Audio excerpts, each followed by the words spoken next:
Bonjour mes frères pianistes. Vous dites, ah, à nouveau, on revoit la partoche, on va passer les mains. C'est parce que vous êtes trop habitués à regarder les mains et à plus réfléchir, les gars. Moi, je vous inspire à réfléchir. Alors, tous ceux qui veulent avoir que des formules, bah, ils ne sont pas dans le bon groupe. Ici, c'est le groupe de ceux qui veulent apprendre pour pouvoir, eux, après faire et avoir des techniques et des outils de travail. Voilà, c'est ça le but du groupe, c'est d'échanger les techniques, les outils et les moyens d'y arriver. C'est pas juste de montrer qu'on sait jouer, ça tout le monde sait, vu qu'on est des pianistes, on sait tous plus ou moins jouer. Mais c'est nous transmettre entre nous nos différentes techniques et solutions. Alors moi j'ai la technique de la partition notamment, puisque j'ai appris ça. Alors j'ai une demande pour une partition qui s'appelle, c'est celle qui est en face de moi, mais attention le titre, c'est Menuet en sol de Monsieur Christian Petzold. Alors c'est vrai, c'est un petit menuet que j'avais fait quand j'étais enfant. Et puis c'est vous dans le groupe qui m'avez rappelé à la bonne mémoire qu'il existait et qu'il était sympa. Donc du coup, j'ai été le rechercher. Malheureusement, j'ai pas pu l'imprimer. Je suis comme vous, je suis aussi quelqu'un qui bricole pour pouvoir réussir à faire les choses. Mais on arrive toujours. Alors du coup, je l'ai recopié. Je vous l'ai envoyé en lien. Alors, tous ceux qui sont bien meilleurs dessinateurs que moi, et c'est pas difficile, et qui ne se contentent pas de mes petits cacas de mouche, il a le droit de réécrire sa partition lui-même. Et si par exemple il fait une super belle version, esthétique et jolie, il peut même la partager dans le groupe, ce qui fait qu'on aura une jolie partition plutôt que mes petits cacas de mouche. Même mes cacas de mouche sont bien assez clairs. Alors, on va s'attaquer à cette partition. Quand vous voyez un truc comme ça, la semaine passée, je vous ai envoyé plein d'articles, différents articles sur justement l'armature. C'est ça. La clé de sol, que la portée du haut c'était la main droite, que la portée du bas c'était la main gauche. Je vous ai aussi fait un discours sur les altérations. J'ai envoyé un article d'un autre qui parlait sur les différents tempos. Et justement, il y a des petits chiffres, les mesures, combien il y a de noir dans une mesure, ou combien il y a de croches, ça dépend. C'est souvent compté en noir, donc les noirs c'est les 4 et les croches 8. Là, on voit qu'il y a 3 noirs dans une mesure. 1, 2, 3. Là, on les voit. 1, 2, 3. Et là, avec la main gauche, logiquement, on a aussi les 3 temps. Poum, poum, poum. Mais on tient avec. Alors, quand on voit une partage comme ça, on ne panique pas. On déchiffre main après main. C'est une partition qui va nous suivre pendant quelques jours. Je ne vais pas faire forcément des très longs, mais je vais essayer de vous aiguiller pour que chacun vous puissiez le faire. C'est ça le but. Alors souvent on prend la main droite. Ça va en premier, ça va, c'est un petit peu un réflexe. Déjà parce que c'est souvent là que se situe la mélodie et c'est plus agréable, ça nous motive. Enfin voilà quoi. On part souvent en apprenant d'abord la ligne de la main droite. Avec la main droite. Alors, qu'est-ce que je vois? En premier, c'est un Ré. Un peu aplati, oui, j'avoue, mais c'est un Ré. Alors, à la main droite, nous faisons un Ré. Et qu'est-ce qui nous attend droit après le Ré? 4 croches. Et on voit visuellement que les 4 croches, elles sont un peu en dessous. Donc, logiquement, notre main, on n'est même pas obligé de la déplacer. On va aller vérifier tout ça sur le piano. Exactement. Donc, du coup, cette première mesure, pour être agréable, on pose juste la main comme ça, avec le 5e doigt. Le doigté est super important. Je ne vous l'ai pas noté parce que, vu que c'est un petit morceau et puis qu'on a vraiment des mains très différentes les unes des autres, il faudra que vous fassiez votre propre doigté confortable à votre main. Confortable à votre main, c'est tant que vous ne passez pas des trucs comme ça, vous ne faites pas des pattes de mouche ou je ne sais pas quoi, ou je ne sais pas quelle spécialité avec vos doigts. C'est toujours au plus confortable et la main au plus droit. C'est toujours ça, quand on recherche, quand on fait notre doigté, c'est toujours cette règle qu'on a en tête. Vous voyez, moi, je ne vous montre pas tout, hein, pouf, mais je vous explique comment y arriver. Alors, quand vous notez votre doigté, ouais, si vous avez besoin de noter, si vous êtes des visuels, notamment, tous les visuels, ça c'est bien de noter. Même en couleur, je dirais les visuels. Les auditifs, moins, il faut juste s'en souvenir. Vous, le mieux là, c'est le 5e doigt pour moi. Et puis pour vous aussi d'ailleurs. 5e doigt sur la première et les 4 croches là. Avec la 5e qui arrive, je nous vois la mesure suivante. Je vais utiliser le 1er doigt, le 2e doigt, le 3e doigt, le 4e doigt. Comme ça, j'ai le 5e doigt qui est déjà prêt pour celle-là. Alors, le Ré et les 4 croches. Puis après, effectivement, ça retourne à 1. On a les deux. À la main gauche, vous déchiffrez aussi d'abord séparé. Alors là, on a encore un accord plaqué. Les accords, je vous explique afin que vous compreniez pour pouvoir faire vous. Vous ne me dites pas après dans la vidéo, mais Gaël, tu n'as pas montré. Je sais que je n'ai pas montré. J'en suis parfaitement consciente. Quand on a visuellement un accord comme ça, le mieux, c'est pour les doigts, là je vais parler que des doigts, c'est 5, 3. D'office, on peut se dire que c'est le meilleur doigté. Puis des fois, c'est vrai que 5, 2, 1 ou 4, 2, 1, ça va bien aussi. Ça dépend aussi quelle est la suite. Mais là, on voit que la suite, elle est tranquille, on a le temps. Donc, on peut mettre facilement notre 3, 5, 1 dans l'accord de Sol. À partir de Sol. Vous voyez là. Ceci est en Sol. Nous sommes en clé de Fa. Le Fa est dans la ligne là. Et le Sol, à l'intérieur. Alors, on plaque. 1, 2. Et là, on voit qu'on a un La. Et sans bouger ma main, à votre avis, quel doigt je vais utiliser pour faire le La et le Si? Là, je monte les doigts exprès. Le La et le Si, qui sont suivants. Pour rendre les choses confortables. Simplement le 4e doigt et le 3e doigt. Toujours rechercher la manière la plus pratique, la plus logique et la plus simple pour passer les doigts. Mais c'est très important de se fixer en doigté. Que vous fassiez chacun sur votre partition ou vos doigts, que vous rappeliez chaque fois. Quand j'arrive à tel sol, je sais que j'y arrive avec le 4e doigt ou alors avec le 3e doigt, etc., etc. Alors, je vais faire la ligne du bas, un coup, pour que vous l'entendiez. Parce que la ligne du bas, c'est pas la mélodie, on n'entend pas forcément. Je fais une fois la ligne du bas, la ligne du bas, qu'est-ce que je raconte? La ligne de la main gauche, mais effectivement, c'est celle du bas, c'est le mode de portée. Donc la ligne de la main gauche, juste pour que vous l'entendiez. Après, je continue mes explications.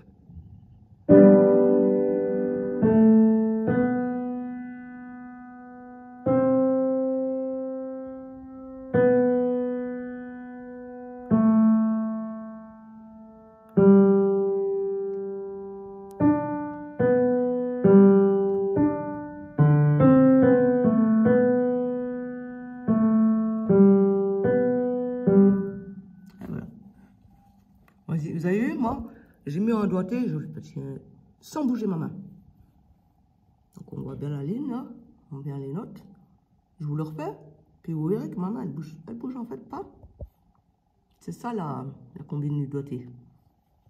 C'est de bouger le moins possible. Je vous le remontre, vous verrez que ma main ne bouge pas, presque pas. Et là, ce souci, je vous montre ma main, effectivement.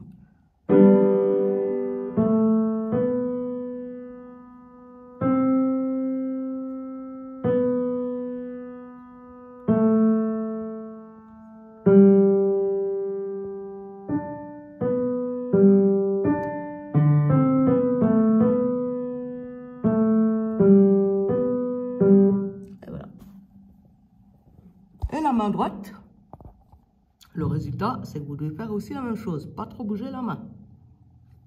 Je vous montre aussi la main droite aussi, pour que vous fassiez une idée. Je vous la montre de mes doigts.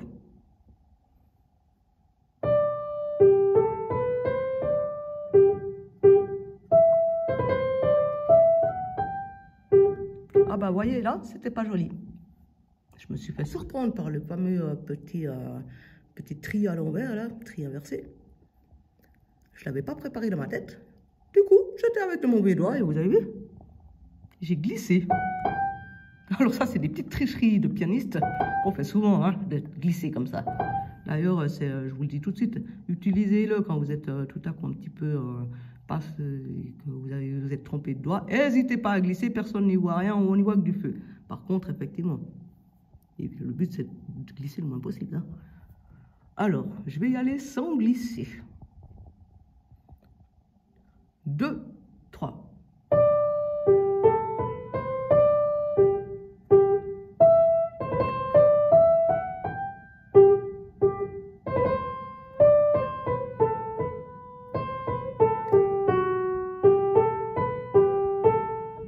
Ah, là c'est une tri.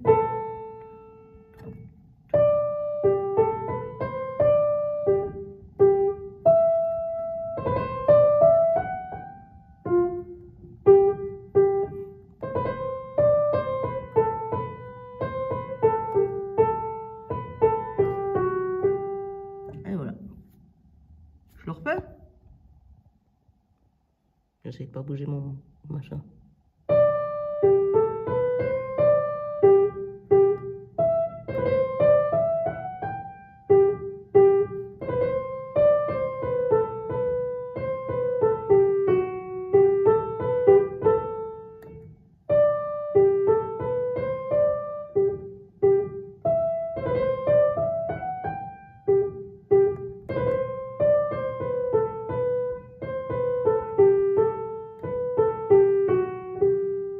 Voilà, vous avez vu, même à la dernière note, en fait, je me suis déjà préparé pour la suite, en fait. Je ne vais pas à la dernière note avec mon pouce. Parce que dans ma tête, je sais que le morceau, il continue. Donc, je dis avec mon petit doigt, j'y vais justement avec mon pouce. Parce que je sais qu'après, ça recommence.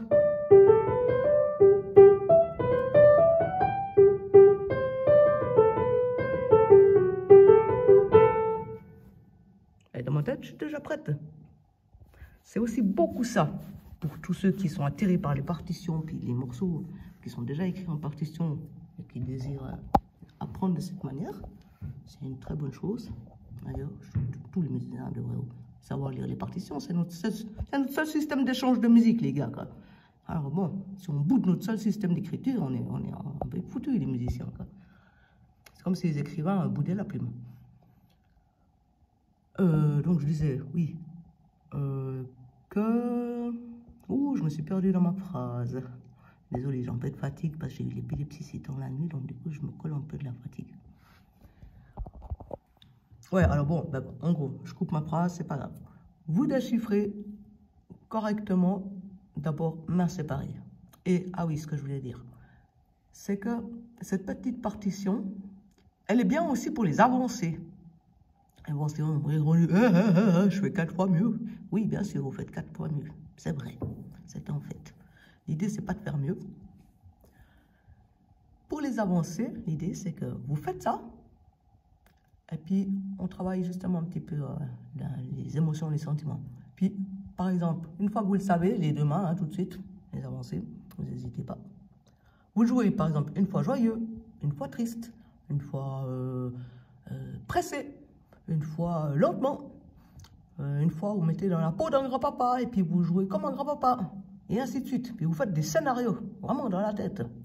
Et vous jouez selon votre scénario. Genre, je suis une grand-mère. Je vais jouer à la grand-mère, qui est bien un peu sourde. Alors, il y a même la main qui tremble.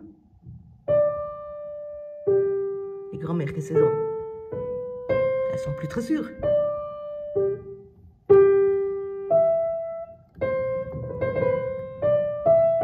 Bon, voilà, je ne vais pas faire la grand-mère très longtemps. Ou alors quelqu'un qui sautille. Ou quelqu'un qui est triste. Vous pouvez même allonger les temps.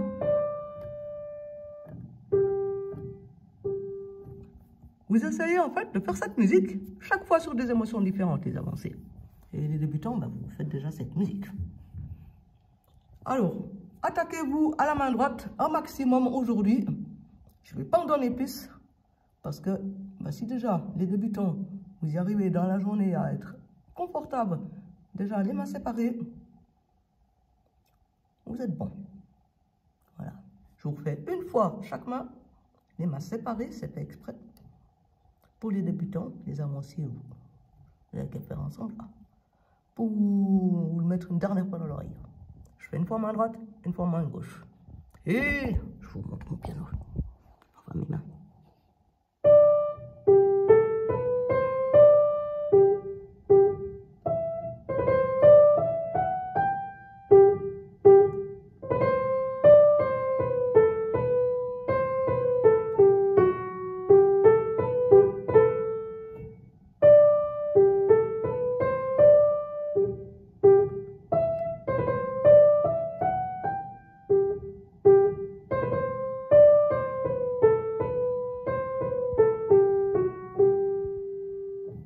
J'ai fait une petite erreur de rythmique. Voilà. La main gauche.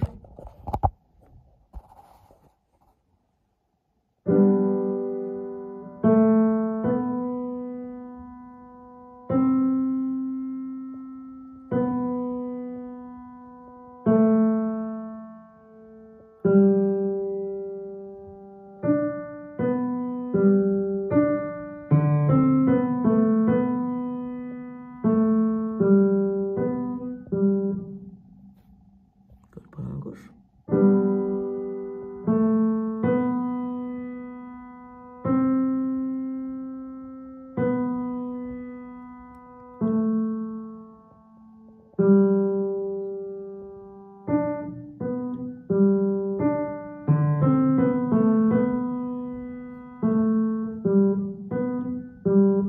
Voilà. Ce qui est important, pour bien commencer à lire les partitions, et puis avoir une bonne maîtrise dès le début de notre clavier. Le clavier, c'est notre outil à savoir, donc c'est important de le maîtriser. Je veux pas des mains toutes molles.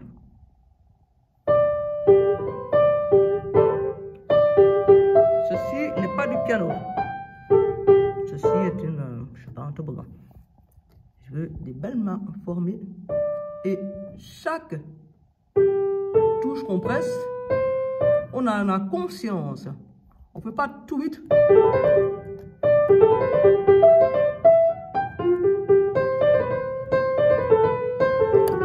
voyez, hein? Pouf, et puis on fait plus rien au final.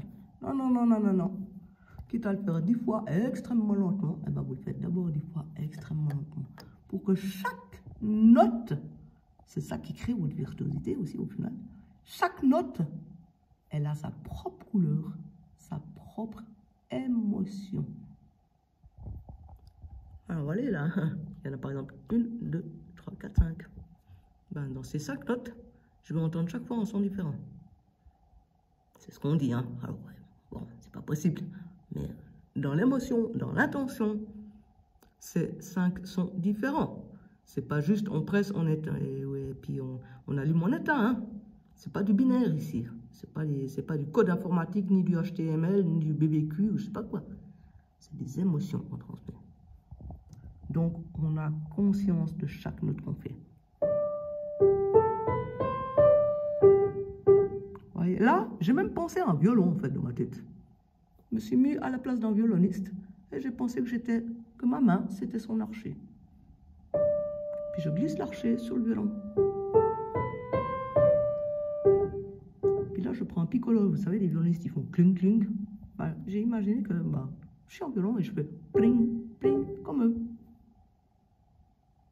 C'est aussi la musique qui m'inspire des violons, hein. C'est l'époque, d'ailleurs. Voilà, vous apprenez ces 2 mains en conscience. Et c'est comme ça qu'on apprend mieux, c'est en conscience. Voilà, mes frères, déjà la première vidéo de lecture de partition. C'était le 2e essai, parce que je ne sais pas s'il y en a quelques-uns qui ont croché avec mon ancienne sarabande. Mais là, ceux qui veulent venir faire corriger la sarabande maintenant, ils sont toujours volontiers bienvenus. Je les accueille. Il n'y a pas de... Ça fait plaisir. Et puis, bon déchiffrage pour aujourd'hui. Allez-y. Et puis, on continue demain. Demain, je suis là dans la journée. Je suis là demain après-midi. Je peux aussi envoyer quelque chose.